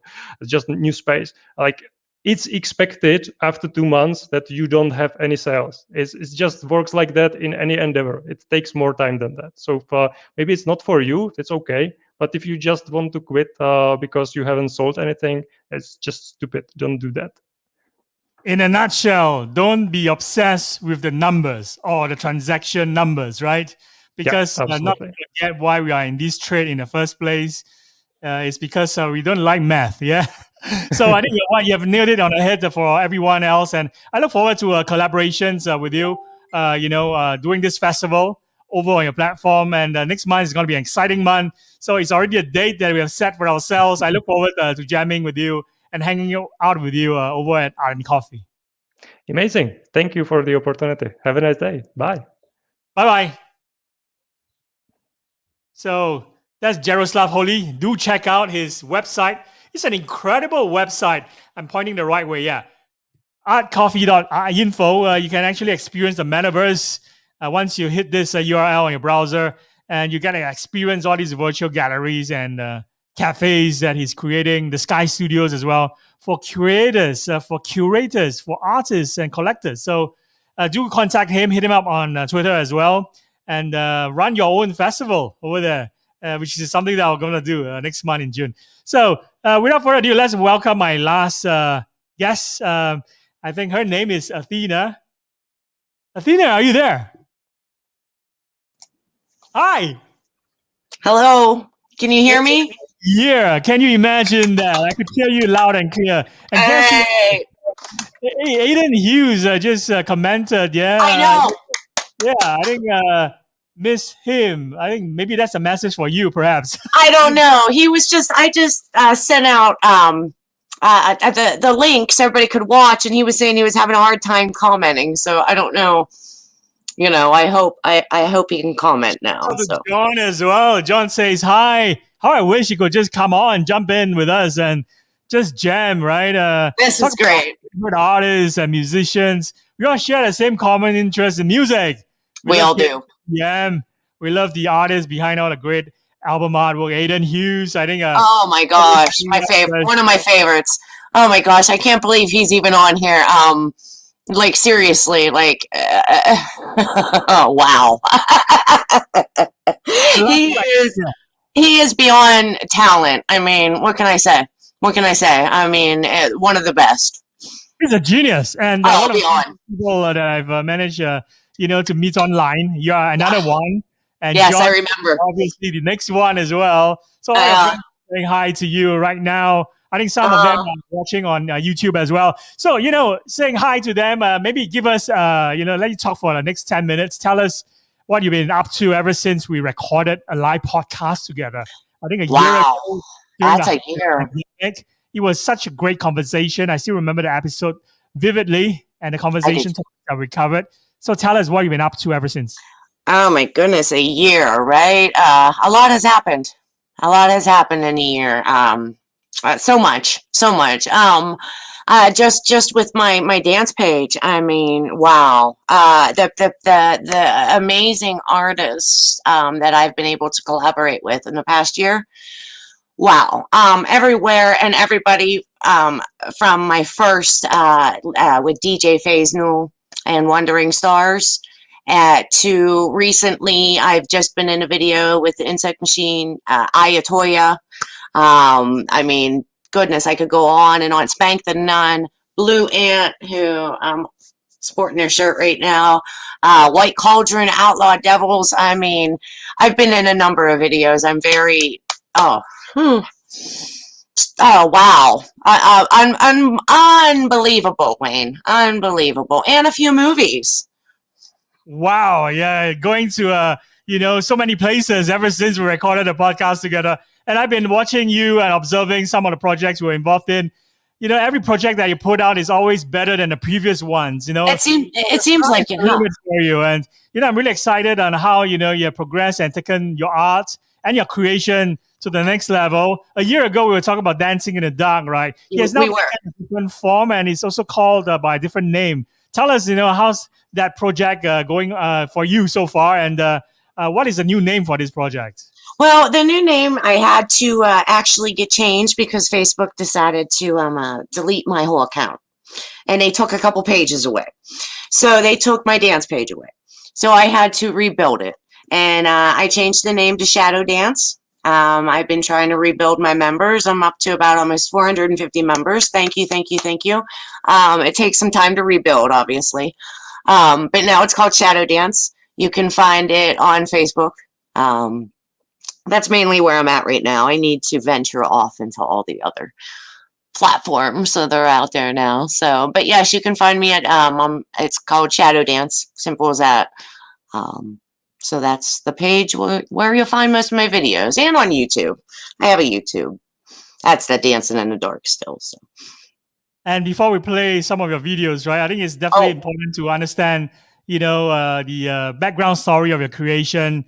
And I understand that you have, from our last conversation, a car accident, actually, made it tremendously difficult for you Very. as, in your journey as an artist. You have Mhm. always been someone who is very, much into creation of your own artistry. And that accident, took away something from you, but it didn't take away your spirit, right?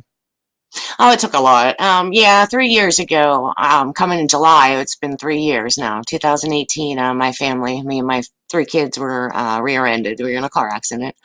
My oldest daughter and I were injured in it. We are still, unfortunately, suffering from our injuries daily. So I am suffering. It's nerve condition. It's a whole different. It's like my thoracic. It's thoracic outlet syndrome. It's brachial plexus. It affects my whole right side, upper side. It's my arm. It's very difficult. It did. It did. It's a struggle. It's been a struggle, but we get through it. And so I don't know. Out of the blue, a year ago, I decided to just try dancing again. I was a dancer all my life. I loved it. Never really went anywhere with it, sadly. But I guess now that I'm old and injured is my time to do so. But yeah, I just on a whim decided to try to dance again. So luckily I was able to move. I still struggle, don't get me wrong. I mean, you see me moving in those videos, but afterwards it's quite painful. There's been times I'm knocked on the floor from the pain. It just takes me down. So, but I let it pass. It does its course, and I get back up, and you do it again, and I'm enjoying it. I am. It's just a simple creation I've done. It's literally done in my living room. I have a simple sheet, an old white sheet that I've hung out. I have those hooks you buy that what are those called? I'm not sure. Demand strips to my ceiling with the sheet. A simple LED desk light I got off one of my girls who don't use it anymore. A cheap camera, some awesome music, and there we go. It's as simple as that. Yeah, it's been fabulous. It's been fabulous. I just can't believe it. And just the people I have met throughout this time has been something else. And to be honest with you, jumping back to the beginning, I was never on Facebook until the car accident. I joined Facebook because I had a really wonderful group of people help my family out, and I wanted to give back. So my main focus was going on Facebook and was giving back. I do a lot of community work as well. I'm a part of a group. It's called Voluntarism in Action. They're amazing. They do a lot of good, and that's what I want to do and was doing. And amongst all that, I was able to meet amazing people who are family now. A lot of them I've got to meet in real life as well, and I hope to meet many more. But throughout my journey of helping, I was able to start my other passion, which was music and dancing. So I decided I started a little music page. It was called Stateless Music. And I had a lot of people join in and a lot of musicians that I was blown away. I mean, blown away with. I mean, look, I'm having Aiden Hughes on here commenting. Bands like my fave, like KMFDM, Thrill Kill Cult, Ministry. I mean, you name it. You go back and Hate Department. I'm friends with these guys now, and I consider them my friends and family, and it's great to see them succeed. And that's another passion. I was sharing a lot of music and sharing a lot of their pages and sharing, and yeah, so they noticed the love and gave the love back, and it's been a wonderful, amazing journey. That yes, I am so blessed and so honored. I mean, shoot, I'm sitting here talking to Wayne right now, who's how far away from me? Super Crazy. far away. You're super far away, and I can't wait for you to come over. And I can't wait to come over at the end of this year. You will. You will. John as well. And we definitely want to look at your video. I think your video is an amazing work of art. So hopefully it's showing up the right way, on your screens right now. Let me just get to the correct tab, right? And let's just play that video, because I think when something is created from a different place, or should I say, it's basically the pain, right, of your traffic accident. Oh, I know. Instead of dwelling on it, but you use that pain to improve your circumstances. I think this video epitomizes that spirit, and the fact that you put a few white sheets together to form the background, and you have lights. They're so creatively and visually put together. Thank You're you. masking taping, all this equipment and tools to create this form of dance that is totally original, that nobody else in the world could do it. Oh, And you're sweet. Style and your identity. I think this is what epitomizes, what an artist should do, right? To overcome hurdles and to continue to press on. Yeah, it's crazy. Well, I'm just blown away, like even able to move like that. Because seriously, if you would have saw me right after the accident and up until I started getting some medication and started getting, I guess, used to the pain, I literally was not able to be touched for the first 6 months. I could not have my family hug me. I couldn't bend it. I couldn't sit up straight. I couldn't lay on my back. I couldn't move. So for this, it's something else. It's something else. And like I said, trust me, I have pain doing this. This is not like, it's rough.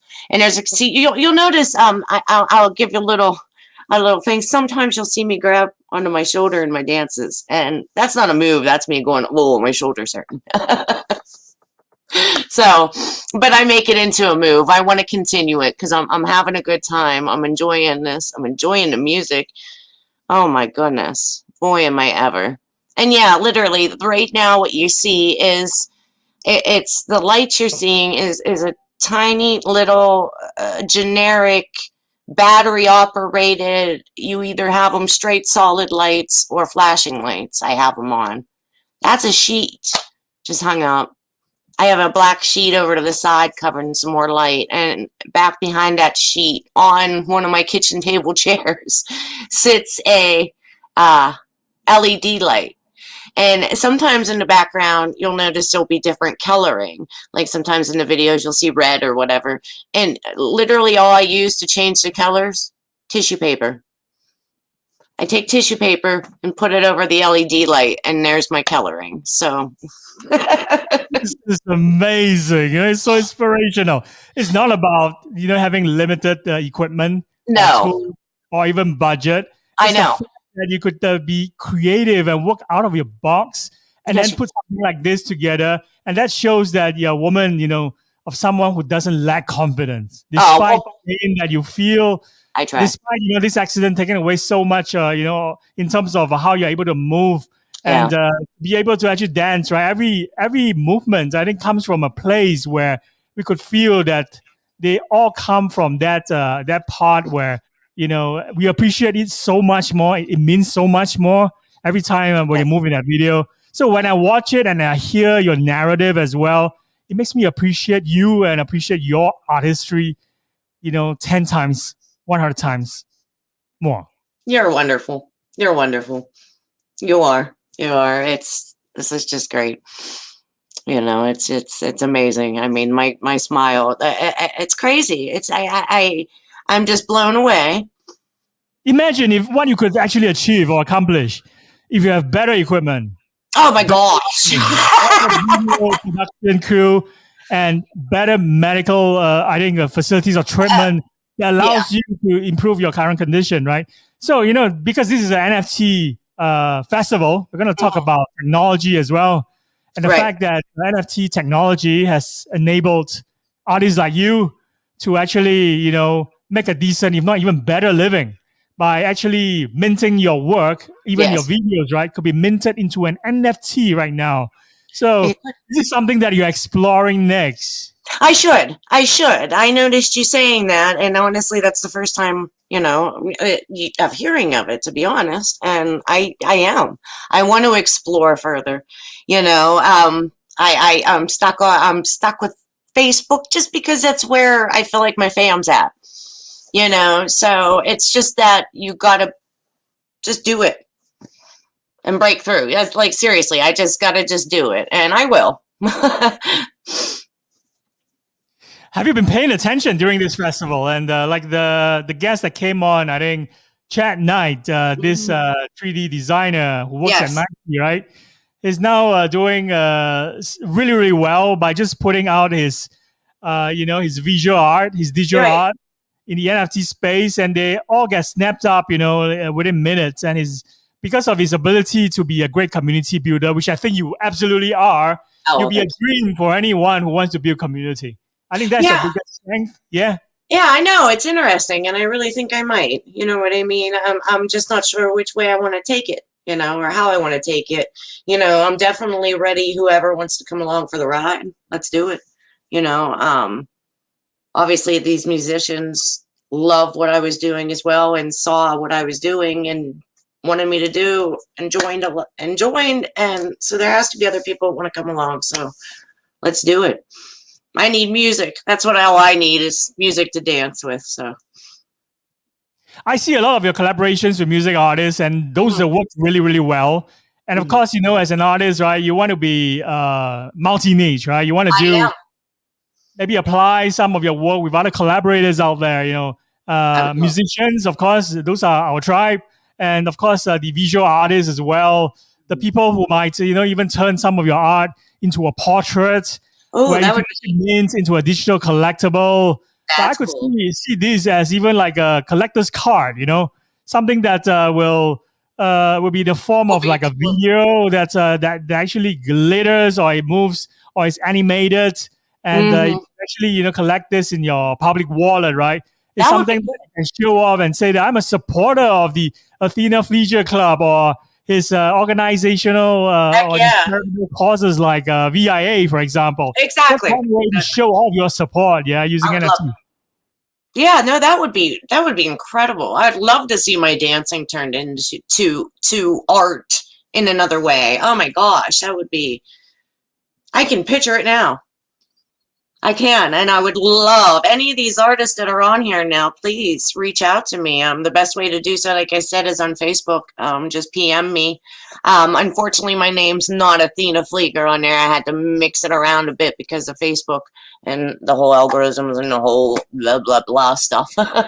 We won't go there. But anyhow, always reach out. I mean, you can always find me. So, and I'm so ready to collaborate and have fun. Let's do it. Let's do it. You're the best person to answer the next question. What do you think are the biggest things that artists struggle with, especially when it comes to marketing their art? Now, oh man, it's a big struggle because you can't get out and about and meet. This past year has been a struggle for all artists. So any way you can online in any platform to get your art out there, you have to. And sometimes it's hard to get noticed, so that's where you need that support and that love. And it's amazing, just like Noelle was saying here, sharing. That one share turns into 2, turns into 5, and just it expands. It really does. And just comments and love and support. I mean, it does. It may take some time. You got to be patient, and that's okay. But just keep going. one connection at a time and one tiny gesture at a time, right? That's right. That's So I right. absolutely love it whenever, you comment on my post or you share my post. Thanks. And, I reciprocate and try to do the same as well. I think this is where we are always talking about like artists supporting other artists, Yes. or even artists buying each other's art, right? need Or to. even musicians who actually check out each other's gigs. Yes. And even podcasters. I'm in this podcasting space. We guest appear in other people's podcasts, or we listen Right. to their shows as well. This You is do. how we give back and feel like we're all in this together. We are supporting We are. each other. We are. Totally. I couldn't agree more. I couldn't agree more with every word you just said. So true. I couldn't have said it better. Tell us about your next project or your other ambitions. Any projects that you are going to announce next? Yeah, well, I know I had Kimberly from Bow Ever Down reach out to me, and she sent me a song to work on because she was asking how we worked and did the videos, and I said it's as simple as I record one, send it to you, and you do the rest. So I'll be working on that.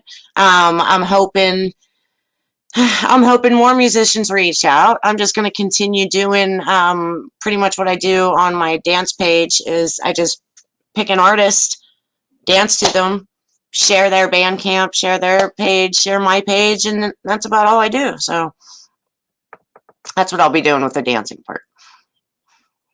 I love what you do, and I love the things that you say as well. I agree. Thank you. With them wholeheartedly. So before we let you go, we want to do a quick rapid fire round. Are you ready? Oh, let's do it. I'm always ready. You know that. All right, we're gonna just move on to this rapid fire questions momentarily. The rules is that you must give short and pithy response, one sentence or two maximum. So let's go. Yeah, what are your proudest life moments? Oh, my family.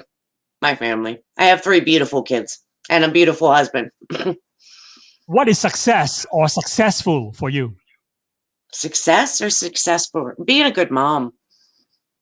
What do you want doing less of in 2021? Doing less of going to all these doctor's appointments. What do you want doing more of in 2021? Helping people. Sharing. Helping. Spreading the love. Your advice for artists out there? Never stop. Keep going. Never give up. How can people reach you? Oh, anyway, best way to reach me, like I said, is Facebook. My name's backwards, a little messed up, a little goofed up. You can reach me there. You can always private message me there. You can find my shadow dance page there on Facebook and reach me there. I'm sure Wayne, you can reach out to Wayne. He'll shoot you guys to my way. So I would think so. Those who are listening to this on a podcast replay later on, you can also search for Athena Fleischer on LinkedIn. She's also on LinkedIn. I am. Ways for all of us around the world to get connected to you, I think, especially after listening to your story, watching your video. Everyone is interested in you and your story and what you're up to next, right? So before we let you go, any last message for our audience? Oh no, I just appreciate you guys so much. I mean, I cannot tell you how much the Fleeger family love each and every one of you, and the love and support we've had over the years. And I hope to meet each and every one of you in real life someday, and we're going to. That's my biggest. That's one of my goals. I've already reached out. We traveled a lot to meet our internet family. I'm sure you've noticed and seen my travels. So we're not going to stop. So that's our biggest thing too. We're ready. Let's do this. Let's get over these coronas. Let's get over all this stuff. Let's get back to it. And I'm dying to go over there and just give you a big hug. I know. I know. You in real life. It's gonna happen. Stories we need to tell of your story as well, and you in terms of a worldwide audience. So it's gonna happen. It's gonna happen. One of my mission as well to spotlight you, and of course, thank you so much for agreeing to do this with me. Multiple occasions, you were with me on Clubhouse as well when we were recording. I know. With the drama of Sonic Youth. Yes. In the other rooms with me, and you're always a very supportive artist, someone that I want to support back 100%. So whatever you do next, you have 100% of our full backing. No, you're wonderful. As well. Yeah, look at you. You're making me blush. I love you, Wayne, so much. I can't wait to see you end of this year. So Oh, I know you will. You will, and this was great. It's always an honor seeing you. It is. I'm so fidgety. I'm sorry. I'll see you very soon, my friend. Yes, you will. I love you. Love you. We'll see you soon. Take care. Bye. Bye. Bye. Athena Fleischer, creator of Shadow Dance. You've watched her moves. You've seen how she actually is not limited by equipment or tools or even budget and creating great art. So go out there, get inspired, and support her back. I think she deserves all the support. And I've been watching her on Facebook, and she's one of those internet friends that you feel that you're connected to right away, not just because of her story, but her continuous grinding. Yeah, it's an inspiration for all and inspiration to me personally as well. So do check her out. I'm going to take a half-hour break. I'll be back with 8 more guests. It's 1 a.m. right here in Singapore. It's a marathon live stream. And I'm actually training. I actually train for this, at the gym every day in order to do a marathon live stream. So I'm going to be up the whole night, all the way until morning, I think until 11 a.m. in the morning. And I just want to spotlight as many artists as wonderful as Athena and to let them tell their story as well and provide them the stage because they are the stars of the stage. I'll be right back in half an hour's time. Goodbye.